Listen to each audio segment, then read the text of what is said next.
Olá, gente, vamos dar início ao nosso seminário, certo? Falando aí sobre as reações de substituição nucleófila alifática.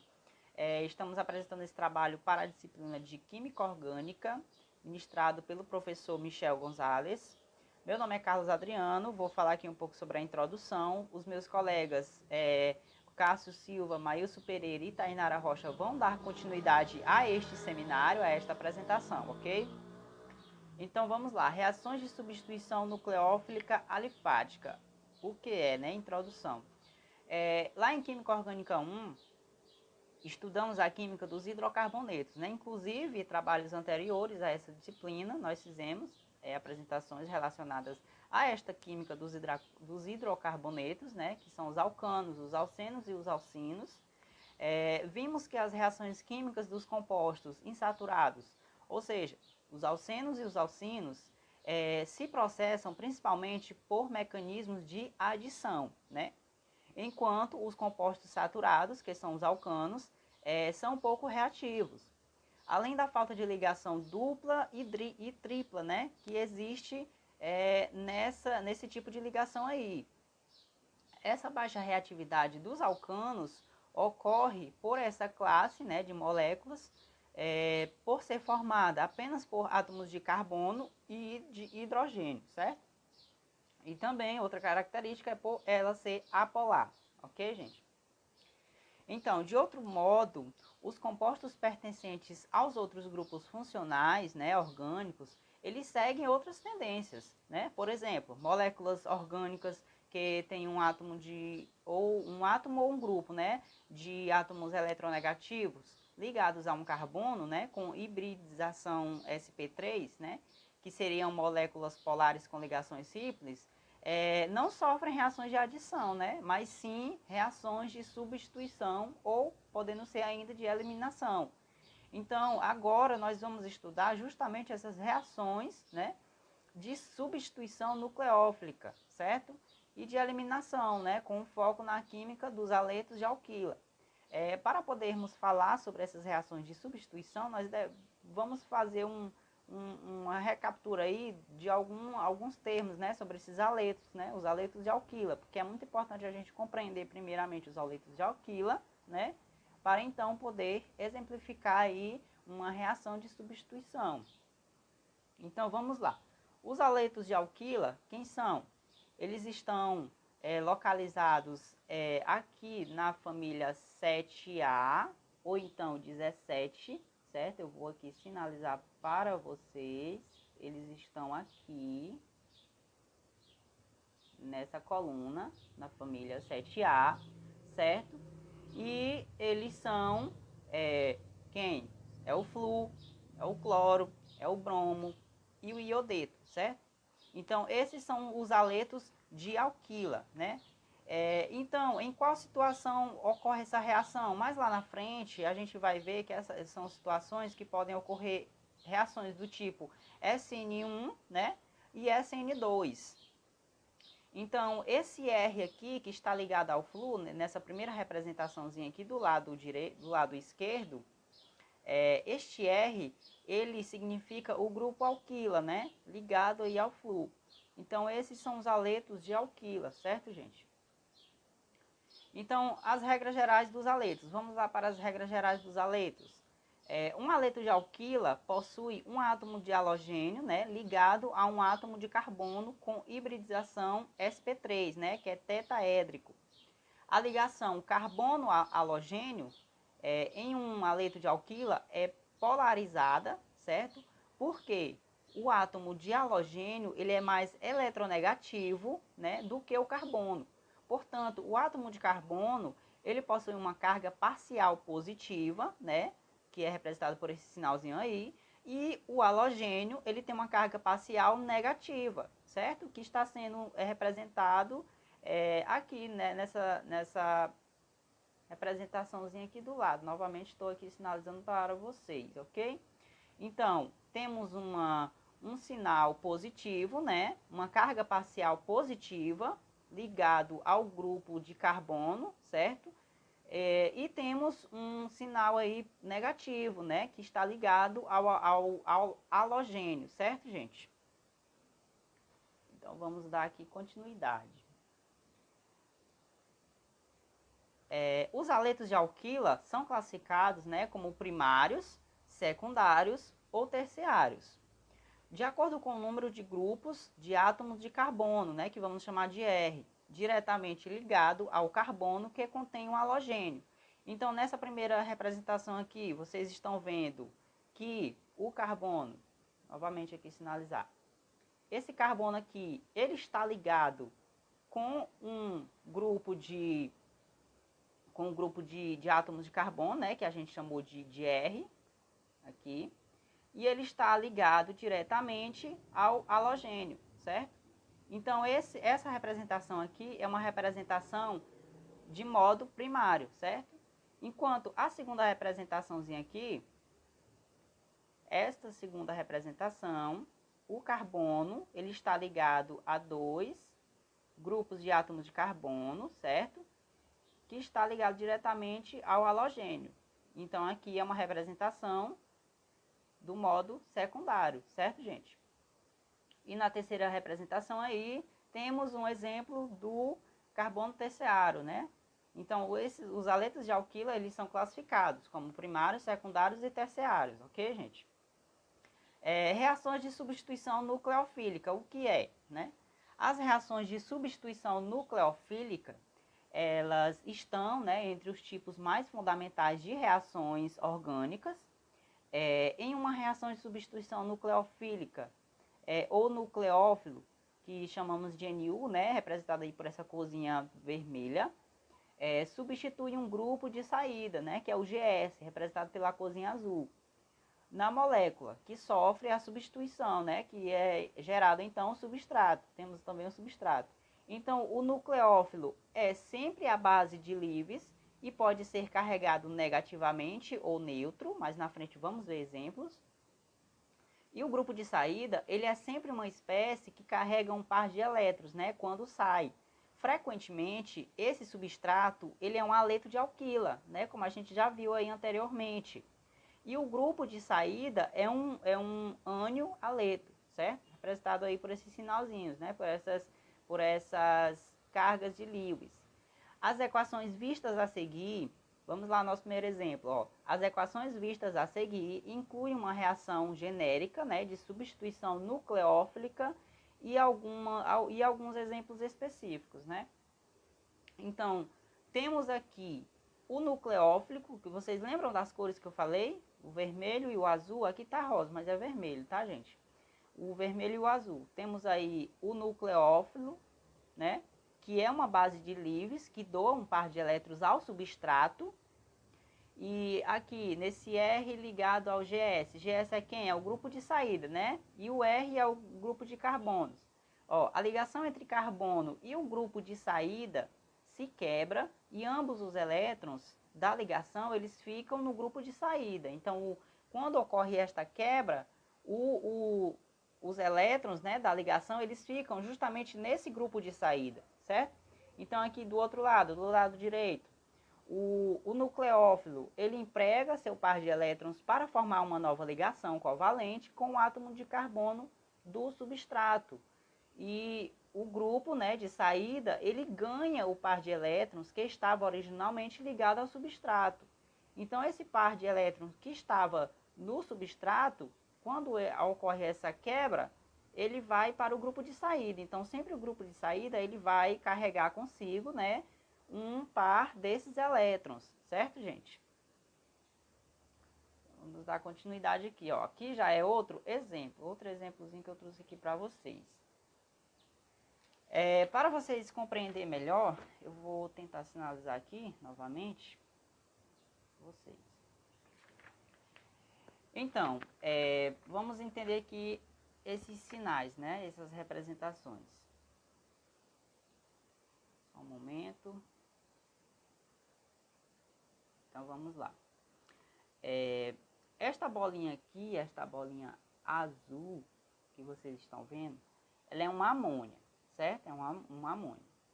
Este grupo aqui, estou sinalizando agora, é chamado de aleto orgânico. É um aleto orgânico, onde a bola rosa significa o iodeto, né? O iodo, desculpa, gente, é o iodo, a bolinha rosa.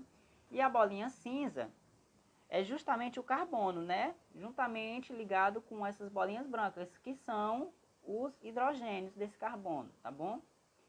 Então, quando ocorre o processo de substituição, quem é o substrato aqui?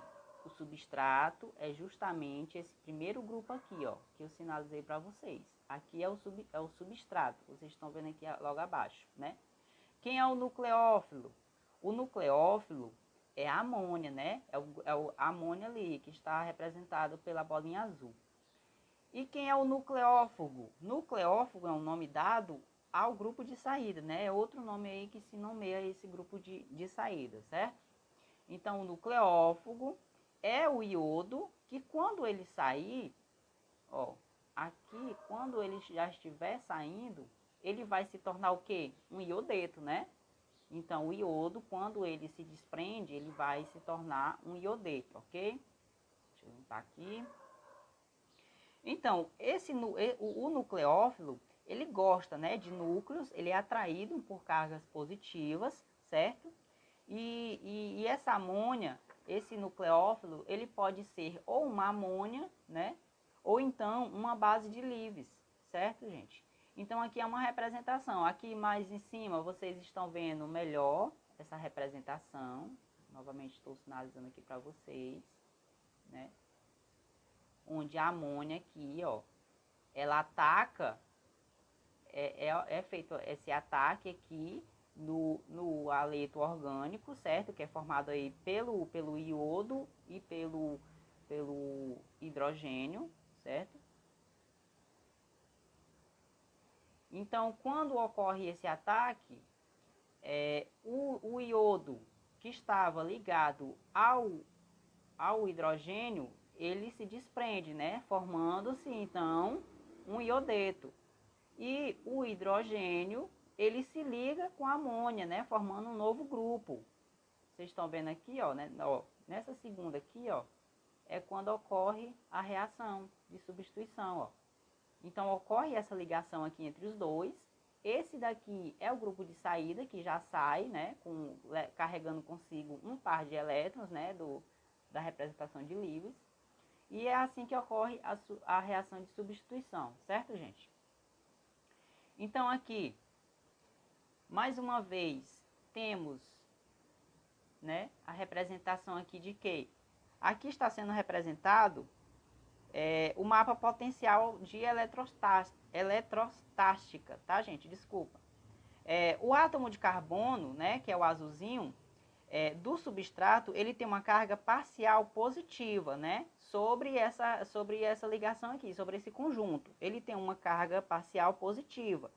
Então, como ele está ligado a um átomo que é mais eletronegativo, esse momento de polo, que é inclusive essa setinha B aqui, o momento de polo aponta justamente para o átomo de iodo, certo? Que é o que está carregado, né? Eletronegativamente, certo, gente?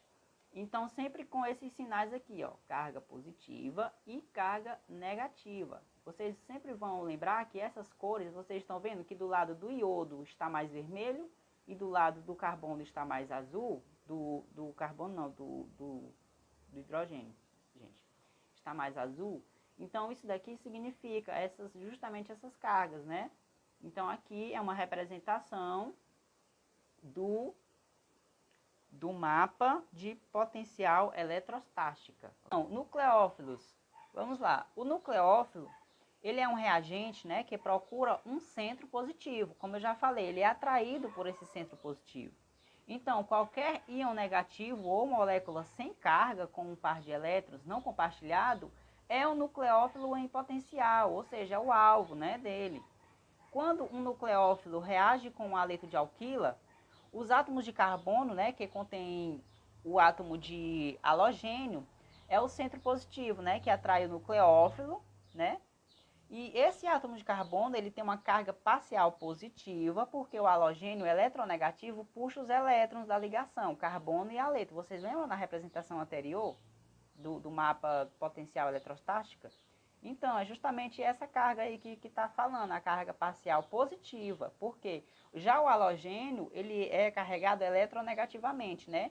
Ou seja, ele puxa os elétrons da ligação carbono-halogênio em sua direção, ok, gente? Grupos de saída, vamos aqui entender um pouco sobre os grupos de saída. Para atuar como substrato em uma reação de substituição nucleófila, né, uma molécula ela deve ter um bom grupo de saída, certo? O que seria um bom grupo de saída? Um bom grupo de saída é um substituinte que ele pode sair, né, do substrato como uma molécula ou íon, né? Fracamente básico e relativamente estável. Ele deve ser um íon básico estável, certo? Alguns grupos de saída saem na forma de moléculas neutras, como uma molécula de água, né? Ou de um álcool, como a gente já viu nos exemplos. Para que isso seja possível, o grupo de saída, ele tem que ter uma carga formal, o quê? Positiva, né, pessoal? Ele tem que ter uma carga formal positiva, enquanto estiver ligado ao substrato. Então, quando esse grupo se afasta com um par de elétrons, né, sua carga formal, ela passa a ser o quê? Ela passa a ser zero, né? No exemplo a seguir, né, o grupo de saída, ele é uma molécula de água, certo? Vou sinalizar aqui mais uma vez, ó. Então, temos aqui, quem é o nosso grupo de saída? É o azulzinho aqui, ó, representado pelo azul, certo? E quem é o nucleófilo? Aqui, representado pelo vermelho, né? Que aqui tá é rosa. Mas, quando ocorre a reação, né? O ataque, o grupo de saída, ele tem uma carga formal que passa a ser zero, né? Que no caso aqui é uma molécula de água, certo, pessoal? Então, essas são as características do grupo de saída, né? São as características básicas do grupo de saída. Vou passar a palavra agora para os meus colegas dar continuidade ao nosso seminário, certo, gente? Boa noite a todos, meu nome é Maílson e eu vou dar continuidade ao nosso seminário de reações de substituição nucleofílica. Eu vou tratar aqui das reações de substituição nucleofílica unimolecular. O seu mecanismo. E o mecanismo vai ser nada mais do que apenas ali uma descrição dos processos que vão ocorrer nessa reação, né? Primeiramente, essa reação ela é de primeira ordem, porque ela vai depender apenas da concentração do substrato, apenas de um reagente, porque nós temos substrato, que seria, por exemplo, um haleto de alquila e um nucleófilo, né?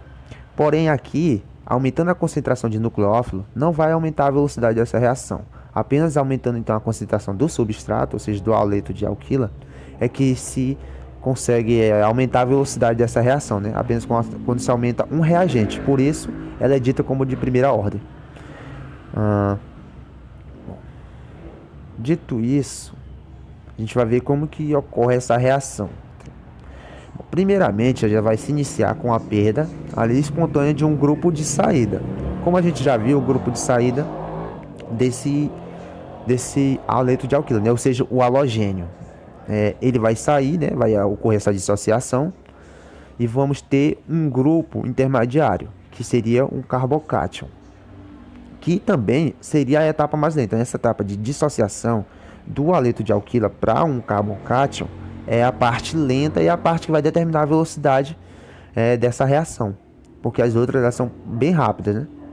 Bom, após a formação desse carbocátion, que a gente obteve o carbocátion, o nucleófilo ele vai vir e vai atacar esse carbono que está carregado positivamente e vai formar ali os produtos, né? Bom, eu trouxe aqui um exemplo do mecanismo então dessa reação unimolecular para a formação do 2-metil-2-propanol. Como vocês podem ver, a gente tinha aqui um haleto de alquila, aqui, no qual o halogênio é o bromo, né? E ele vai ali se dissociar desse carbono aqui, ele vai dissociar e vamos obter esse produto intermediário, que seria o carbocátion, e o bromo que estava aqui associado a esse carbono vai virar um brometo, porque ele vai levar ali consigo o par de elétrons que ele estava compartilhando com o carbono até então, né? Então, esse é o primeiro passo a primeira etapa, essa dissociação.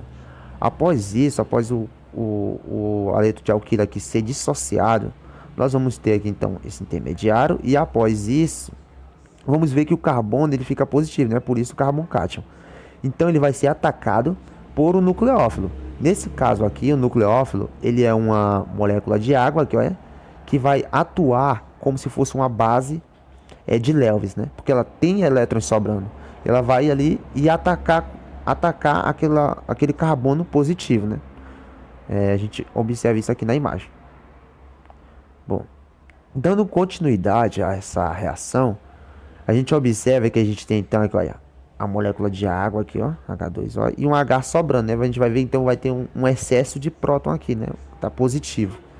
Com isso, a gente parte ainda nessa segunda etapa para a adição de outra molécula de água, que agora vai agir então, agora é muito bom lembrar desse conceito, como uma base de Bronsted, acho que assim se pronuncia, que vai receber um próton. Enquanto naquela parte anterior, aqui, ela agiu como a água, agiu como uma base de Lewis, que tem relação ali com os elétrons, o par de elétrons. Nesse caso, ela vai agir como uma base de Bronsted para pegar um próton aqui, que seria um hidrogênio. Quando ela captura esse próton, a água captura, a gente vai ter então a formação do nosso produto aqui, ó, nosso produto, o 2-metil-2-propanol. Você observa que ele apenas substituiu nessa reação aqui só H, substituiu o nosso halogênio anterior, que era o bromo, né? Que a gente tem até aqui, ó, o brometo e íons hidrônio. Dando continuidade, continuando então, a gente vai ver que o produto dessa reação unimolecular não vai apresentar uma configuração inversa, assim como acontece na SN2. Bom, na SN2, você observa lá que o nucleófilo ele ataca pelo lado que está sem vamos dizer assim, esses grupos, né? Aqui, como já tinha ocorrido a dissociação, não é na mesma hora como no SN2, que o nucleófilo vem atacar e ao mesmo tempo ele se separa e acaba pegando o lado contrário. Aqui ele vai ficar no mesmo lado porque ele já vai estar dissociado, tá? Eu havia esquecido de mencionar também, pessoal, que aqui para reações SN1, quando se trata de um carbono terciário, ao contrário da SN2, que seria praticamente impossível por causa dos grupos substituintes que agem como se fosse uma barreira, nesse caso, aqui seria melhor para nossas reações SN1. Por quê? Porque à medida que ele se dissocia, esse carbono terciário, ele vai formar um carboncátion estável, né?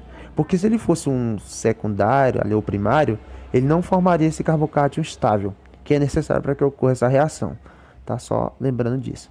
Então, continuando, a gente fica então com esse produto aqui, né? 2-metil-2-propanol, e aqui a gente houve essa substituição e vamos dar continuidade. Bom, a gente também tem o efeito da racemização. Esse efeito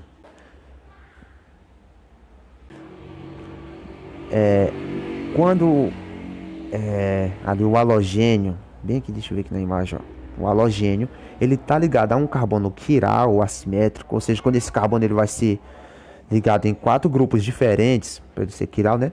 Quando ocorrer essa associação, a gente vai ter então uma mistura de enantiômeros. Por que isso ocorre?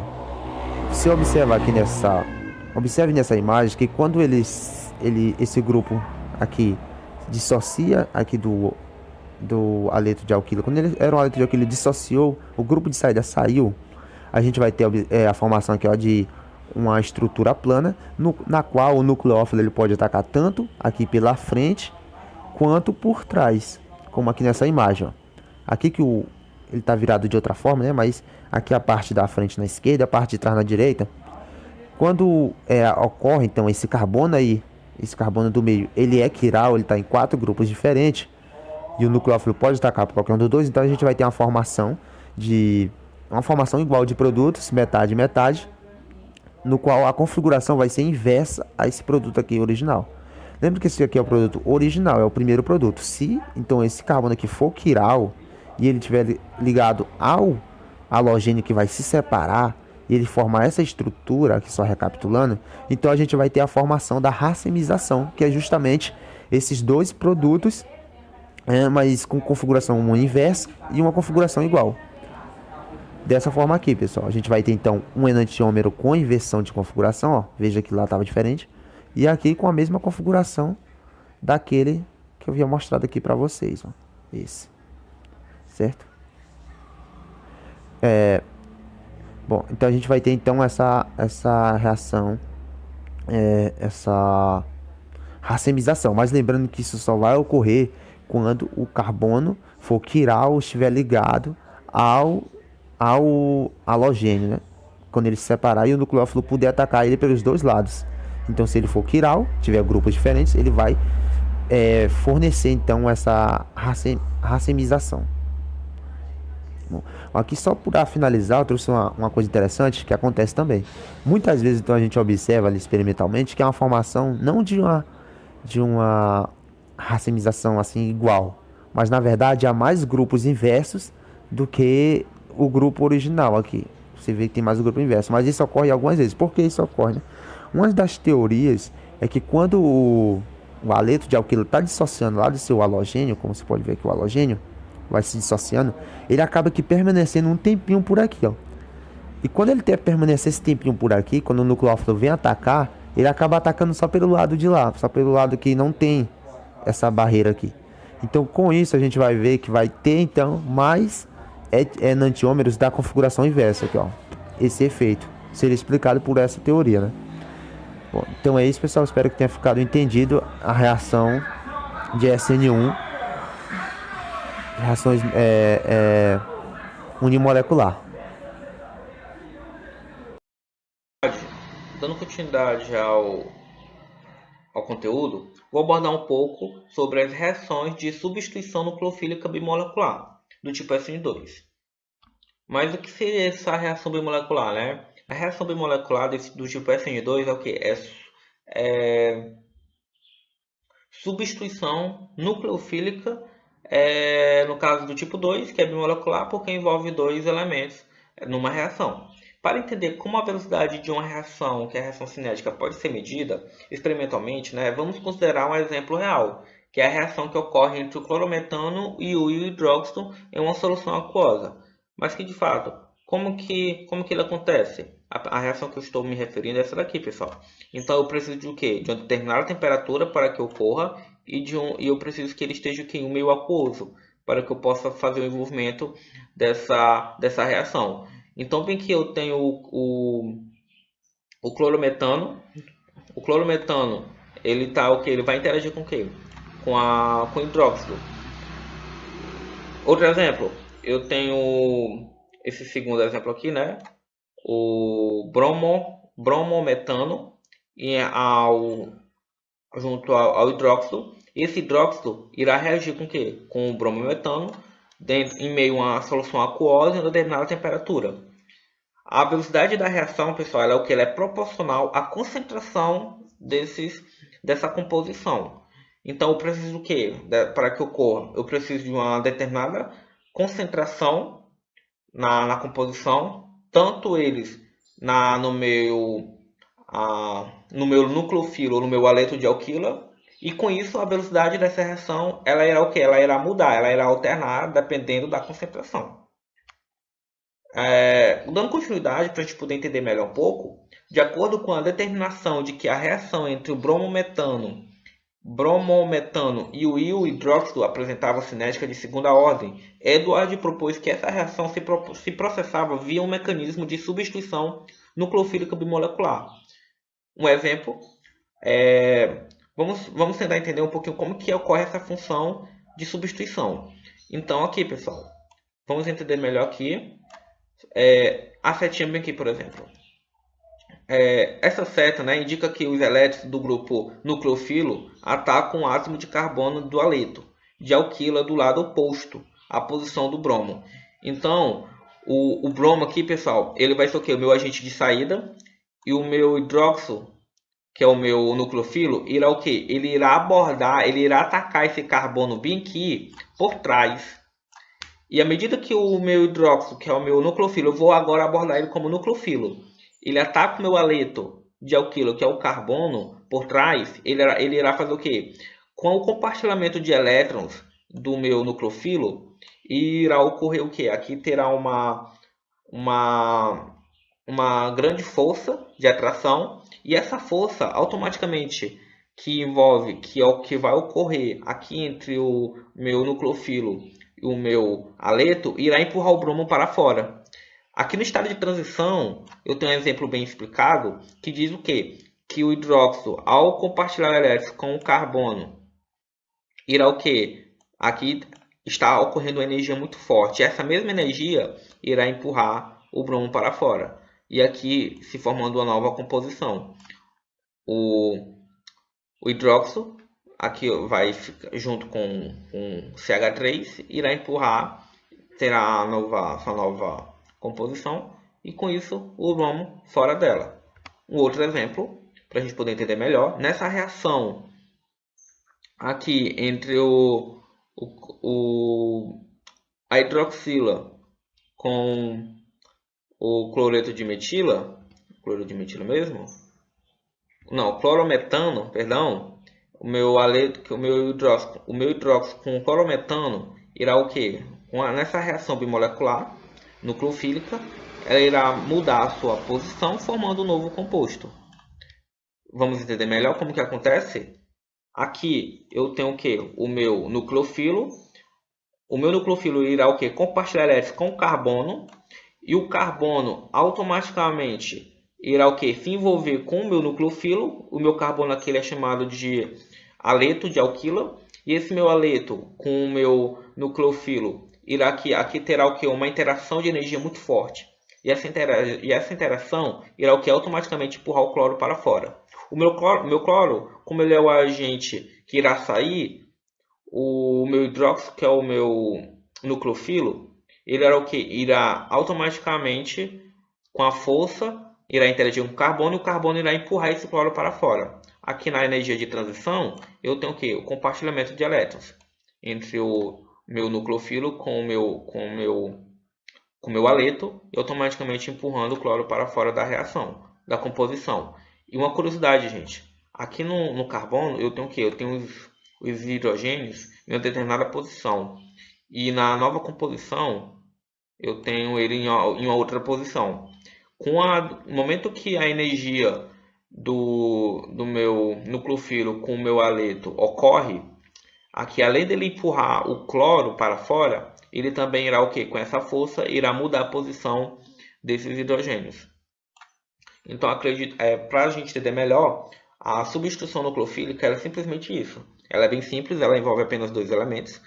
Ela ocorre assim de forma simples, que se eu tenho um agente que irá interagir com carbono por trás, irá automaticamente fazer o quê?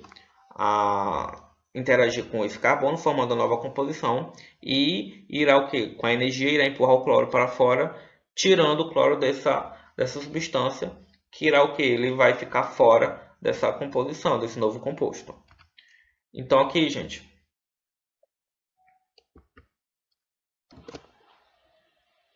eu espero que vocês tenham entendido essa parte, e aqui na questão de como medimos a velocidade da reação, né? Então, gente, a velocidade, né, aqui ela depende de quê? Da concentração do clorometano e da concentração do íon hidróxido. E assim, como que acontece? Se dobramos a concentração do clorometano no experimento 2, vamos tomar como exemplo aqui o experimento 2, se dobrarmos a concentração, a velocidade vai do quê? Ela vai duplicar. Automaticamente, se eu dobro a concentração do íon hidróxido no experimento 3, a velocidade ela vai duplicar. Mas se eu dobro tanto as duas concentrações do experimento 4, por exemplo, eu tenho o que, gente? Eu não vou dobrar, e sim eu vou ter o que? Ela vai quadruplicar. Eu vou ter uma reação que irá quadruplicar. Então, assim, gente, no início eu falei que a concentração, que a velocidade da reação, ela depende da concentração. Então, se aumenta a concentração, por exemplo, do clorometano e da concentração do íon hidróxido, tanto um como o do outro simultaneamente, eu vou o quê? Eu vou quadruplicar. Agora, se eu aumento a concentração, por exemplo, só do clorometano, eu vou ter uma reação que irá duplicar. Ou se eu aumento a concentração só do íon hidróxido, eu também terei o quê? Eu tenho uma duplicação na reação. Mas se eu aumento de ambas, eu vou o quê? Eu vou quadruplicar a velocidade da reação. E assim, pessoal, essa reação a gente chama o quê? De ser reação de segunda ordem, que também pode ser segunda ordem global. E o que acontece? Ela é o quê? Ela é razoável que a gente pode concluir que para que a reação ocorra, um íon hidróxido e uma molécula de clorometano, eles devem o quê? Devem colidir. Dizemos também que a reação é o que? Ela é bimolecular. Bimolecular, como eu já tinha até dito no começo, né? Eu quero dizer que essas duas espécies estão envolvidas na etapa, cuja velocidade ela, ela está sendo sempre medida. E dando continuidade ao assunto, pessoal, meu colega irá continuar o assunto, né? E espero que vocês tenham entendido. O básico aqui, por conta que senão não vai dar para gerar aqui as coisas, porque aqui o tamanho do vídeo ele impede de eu poder formatá-lo. Então, espero que desse básico vocês tenham entendido e que meu colega ele vai dar continuidade ao assunto. Olá pessoal, eu sou Tainara Oliveira, vou dar continuidade aqui ao seminário. Vou falar um pouco sobre os fatores que afetam as reações SN1 e SN2. Bom, primeiramente eu vou falar sobre os fatores que afetam as reações SN2. Então, observando diversas reações SN2, se percebeu que elas se processavam de modos diferentes, sendo, por exemplo, algumas mais rápidas que outras e umas com maior rendimento que outras. Desse modo, ficou claro que existem fatores que interferem no modo com que as reações ocorrem. Esses fatores podem ser a natureza do substrato, a natureza do nucleófilo, o tipo de solvente utilizado no meio reacional e a natureza do grupo de saída. Então, como falado, o efeito da estrutura do substrato ele tem efeito nas reações SN2, né? Bom, o substrato nós sabemos que é a molécula orgânica onde vai ocorrer a substituição nucleofílica. Os aletos de alquila simples mostram a seguinte ordem geral de reatividade. Primeiramente metila, né? Que ele pode ser definido como o mais reativo. Aí depois vem o carbono primário, secundário e terciário. O terciário é o menos reativo, podendo ser considerado até não reativo. O fator por trás dessa ordem de reatividade é o efeito estérico e o impedimento estérico, que vamos conhecer mais adiante.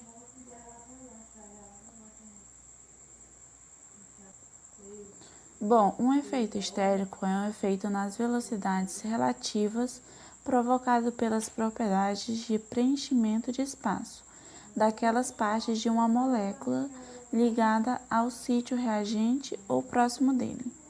O impedimento estérico ocorre quando o arranjo espacial dos átomos ou grupos no sítio reagente ou próximo dele em uma molécula impede ou retarda uma reação. Então, para que partículas, íons ou moléculas reajam, seus centros reativos têm que ser capazes de se aproximar entre si de uma distância de ligação. Apesar de a maioria das moléculas ser razoavelmente flexível, grupos muito grandes e volumosos podem frequentemente dificultar a formação do estado de transição necessário. Em alguns casos, elas podem impedir completamente a sua formação. Então, analisando essa figura, vemos que os aletos de metila são substancialmente mais reativos nas reações SN2, devido justamente ao pequeno tamanho dos átomos de hidrogênio que não impedem a aproximação e o ataque do nucleófilo ao carbono. A presença de uma ou duas ramificações já é capaz de induzir uma diminuição na velocidade da reação, pois agora os grupos substituintes são maiores e mais volumosos, o que dificulta o ataque nucleofílico. No entanto, o nucleófilo ainda pode se aproximar e assim os aletos primários e secundários também reagem via mecanismo SN2. Porém, os aletos terciários possuem grupos substituintes que impedem completamente o ataque nucleófilo, não reagindo. Vale observar também que na figura acima traz uma nova informação. Na verdade, a reatividade dos substratos não depende apenas se o carbono a ser atacado é primário, secundário ou terciário, mas também do tamanho dos grupos substituintes. Dessa forma, os aletos de Aquila simples, no caso metila, reagem mais rapidamente nas reações SN2, porque apenas 3 átomos pequenos de hidrogênio interferem com a aproximação do nucleófilo. Os aletos de neopentila e os terciários são os menos reativos, uma vez que os grupos volumosos apresentam um forte impedimento à aproximação do nucleófilo. Os substratos terciários, para todos os propósitos práticos, não reagem através de um mecanismo SN2. Na verdade, o impedimento estérico ao ataque nucleofílico nos aletos terciários é tanto que eles não reagem via mecanismo SN2. Também temos o efeito nucleófilo nas reações SN2. Bom, o nucleófilo é definido como um bom doador de elétrons, podendo ser um ânion, um átomo com ao menos um par de elétrons isolados, uma molécula com uma ligação dupla ou um átomo muito eletronegativo ligado a um outro átomo pouco eletronegativo. Assim, com base nisso, podemos perceber que existe uma grande variedade de espécies químicas que podem agir como nucleófilo em uma reação SN2. Na tabela a seguir, são mostrados alguns nucleófilos usados em reações SN2 juntamente com bromometano. Todas essas reações mostradas na tabela podem ocorrer, no entanto, algumas ocorrem mais facilmente, ou seja, com maior velocidade do que as outras. Isso está, portanto, relacionado à natureza do nucleófilo, o que indica que existem nucleófilos melhores que os outros. Então, pessoal, os grupos de saída, ele também tem influência sobre as reações SN2. Os grupos de saída saem com o par de elétrons que foi utilizado para ligá-los ao substrato. Os melhores grupos de saída são aqueles que se transformam em um ânion relativamente estável ou em uma molécula neutra quando eles saem. Então, vamos considerar os grupos de saída que se transformam em ânions quando eles se separam do substrato, uma vez que as bases fracas estabilizam eficientemente uma carga negativa. Os grupos que se transformam em bases fracas são bons grupos de saída. A razão pela qual a estabilização da carga negativa é importante pode ser entendida considerando a estrutura dos estados de transição. Nessa figura, temos que a estabilização dessa carga negativa, que se forma no grupo de saída, estabiliza o estado de transição, ou seja, ele diminui a sua energia livre. Isso diminui a energia livre de ativação e, consequentemente, aumenta a velocidade de reação.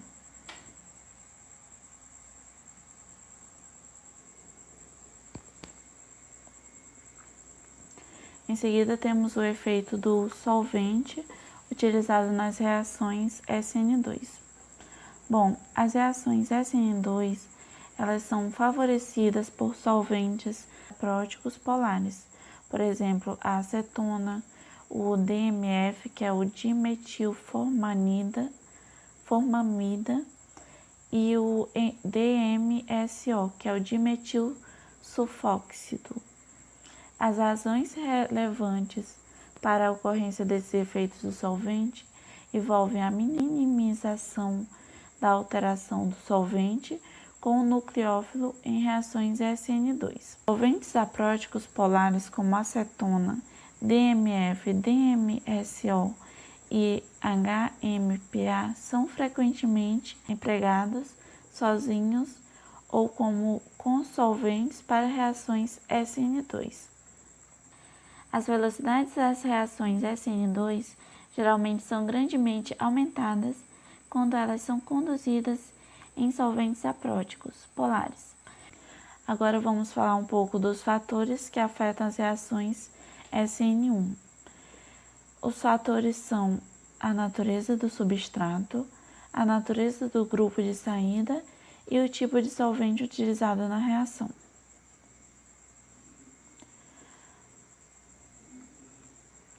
O fator primário que determina a reatividade dos substratos orgânicos em uma reação é a estabilidade relativa do carbocátion que é formado. Como o substrato se dissocia para formar um carbocátion, é de se esperar que substratos que gerem carbocátions mais estáveis são melhores substratos para reações SN1, uma vez que eles podem gerar esses intermediários mais facilmente e, consequentemente, rapidamente. Os carbocátions mais estáveis são os terciários, seguidos pelos secundários, enquanto os primários têm baixíssima estabilidade, quase não sendo formados. É importante ressaltar também que existem outras espécies que podem formar intermediários catiônicos estáveis, podendo, portanto, ser utilizadas como substratos para as reações SN1. Dentre essas espécies, temos os cátions alila e benzila, que são bastante estáveis, devido aos efeitos de ressonância que permitem uma boa estabilidade da carga positiva. A ordem de estabilidade relativa desses cátions é mostrada na figura. Observe que os cátions alila e o benzila primários têm estabilidade similar ao carbocátion secundário. Outro efeito importante é o grupo de saída nas reações SN1. A estabilização dessa carga negativa que se forma no grupo de saída estabiliza o estado de transição. Isso diminui a energia livre de ativação e, consequentemente, aumenta a velocidade da reação. Então, da mesma forma, nas reações SN2, as bases fracas elas são melhores grupos de saída, pois são íons mais estáveis. Entre os halogênios, o íon iodeto é o melhor grupo de saída e o flúor é o pior. E por último, temos o efeito do solvente utilizado nas reações SN1. Bom, a natureza do solvente é um parâmetro bastante importante para essas reações. Os solventes próticos polares favorecem as reações SN1. Um solvente prótico apresenta ao menos um átomo de hidrogênio capaz de participar de uma ligação de hidrogênio. Solventes próticos como ETOH e o MEOH facilitam a formação de um carbocátion através da formação de ligações de hidrogênio com o grupo de saída, assim que ele se afasta, diminuindo assim a energia do estado de transição que leva ao carbocátion.